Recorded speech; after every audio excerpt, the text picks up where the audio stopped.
Kay katanim ang pakibaluan, ring pamalak a community service ng Rotary Club of San Fernando, Pampanga, king report ng Patricia Mamang. Celebranen ng Rotary Club of San Fernando, Pampanga, in karelang 76th Charter Anniversary lalam ning temang Unite for Good, king pamanimuna ng Engineer Alvin Mendoza.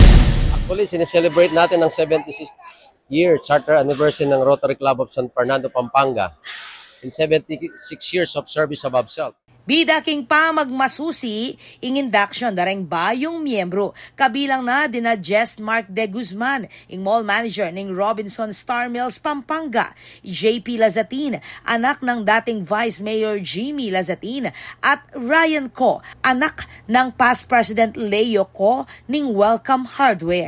We are lucky because may bago tayong mga Rotarians in the name of Jess Mark De Guzman, the mall manager of Robinson Star Mills, Pampanga, and JP Lazatin, the son of former Vice Mayor Jimmy Lazatin, and then the son of past President Leo Co, Ryan Co of Welcome Hardware. Bilang parte ning selebrasyon, pesinayan niya naman ing Rotary Christmas Lantern Light Up, asisimbolo king pag-asa at pamisasan metong dareng Fernandino. Kinilala mo naman king amanwang okasyon, reng past presidents at reng miyembro ning club bilang pamagkilala king karelang balaos as suporta at dedikasyon king serbisyo. Mapilan kareng makatakdang proyekto ning Rotary Club ing distribusyon ning drinking fountains kareng niyayaliwang eskwela king syudad at metong a collaboration project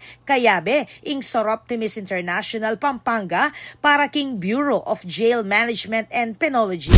We will continue distributing drinking fountain for various schools in San Fernando and a collaboration project from Soroptimis International, Pampanga, yung mga from BJMP, yung mga tinutulungan nila doon, yung mga nakakulong.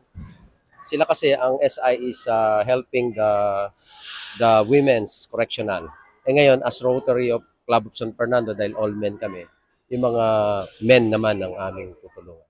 Balaos ng papatibe ning Rotary Club of San Fernando, Pampanga, ing karelang advokasyang service above self. Kapamilatan dareng proyektong manyulong king kabilyan dareng komunidad at reng mas marakal amemalen. Ako po, Patricia Mamangon para king News Force Pampanga. Balitang tutuking balen, susuyo.